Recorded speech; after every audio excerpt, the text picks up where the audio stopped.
6:03 a.m. The room is gray. The air is still.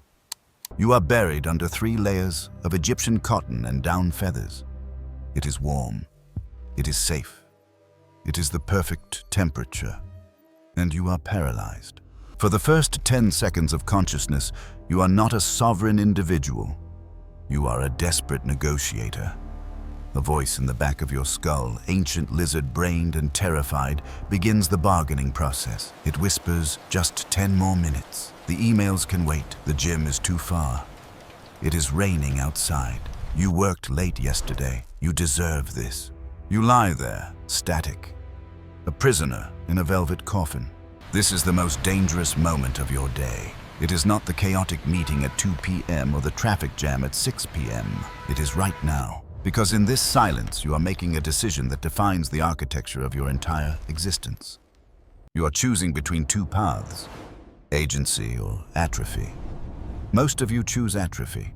You reach for the nightstand. Your hand finds the cold glass of the black mirror. You did not even decide to do it. It was a reflex. Muscle memory born of weakness. The screen ignites. Blue light floods your retina, signaling your brain that the day has begun not with a command, but with a submission. Notification, notification. Breaking news, urgent. In 3 seconds, the world has breached your perimeter. You have not even stood up, and you are already reacting to someone else's agenda. You are consuming, not creating. You are obeying, not commanding. The warmth of the bed is no longer a comfort. It is a cage. You feel it in your gut, a heavy sinking realization that you have already lost the first battle. You are comfortable, yes, but you are soft. And in a world that demands hardness, softness is a death sentence. You will drag this defeat with you for the next 16 hours. You will feel the fog. You will feel the lag. You will wonder why you lack the drive to push the needle forward, never realizing that you surrendered your engine before your feet even hit the floor. You are drowning in the very comfort you sacrificed your life to buy. You think this struggle is unique to the modern age? You think your desire to rot in bed is a byproduct of the 21st century? Travel back 1,800 years, the northern frontier, Pannonia. It is pitch black. Outside the tent, the wind howls off the Danube River, carrying the smell of freezing mud wood smoke and unwashed legions. Inside, a man lies awake. His lungs rattle. The Antonine Plague is slowly killing him. His joints ache from years of campaigning against the Germanic tribes. This is Marcus Aurelius, Caesar, Emperor of Rome, the master of the known world. If anyone had the right to sleep in, it was him. No manager was tracking his hours. No shareholders were demanding a Q4 report. He possessed absolute authority, but he did not sleep in. Instead, he engaged in a savage debate with his own soul. He writes to himself in the darkness, at dawn when you have trouble getting out of bed. Tell yourself, I have to go to work as a human being, or is this what I was created for? To huddle under the blankets and keep warm.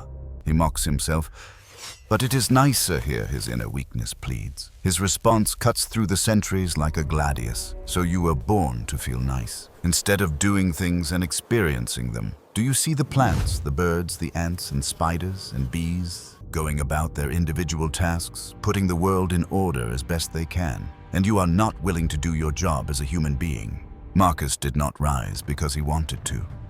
He rose because he refused to be a slave to his own comfort. He chose duty over dopamine. If the Emperor of Rome could drag his dying body out of a warm bed into the freezing mud to serve the empire, you can get up to build your legacy. Why does this feel impossible for you? Why does lifting a 3-ounce duvet cover feel heavier than deadlifting 300 pounds? You are not broken. You are fighting a biological program running on outdated hardware. Your brain has a primary directive homeostasis: survival. It is designed to conserve calories and avoid discomfort.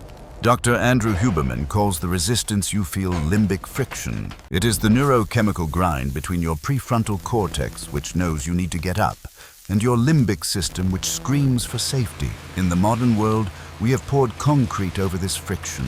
We have engineered a life of zero resistance. Your thermostat, your mattress, your blackout curtains, they create an artificial paradise. When you wake up, your limbic friction is at its peak. Then you make the fatal error. You introduce the digital dopamine spike.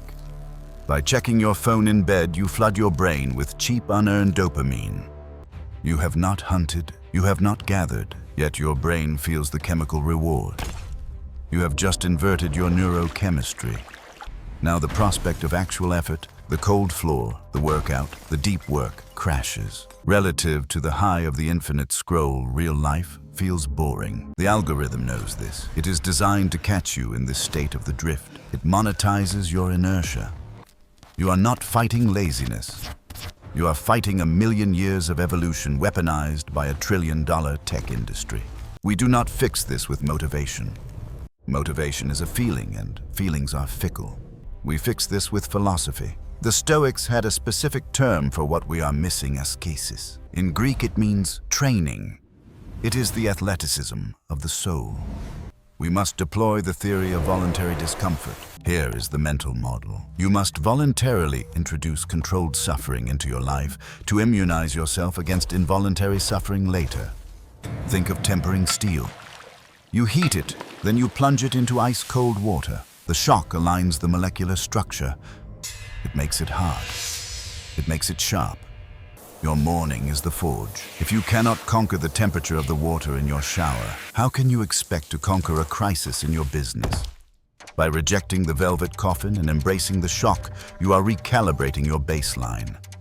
You are raising your tolerance for pain. Philosophy without action is just sophisticated complaining. You understand the trap. You understand the history. Now we execute. This is not a morning routine. This is a battle plan. Phase 1. The bioshock. The moment consciousness returns, do not negotiate. Eject.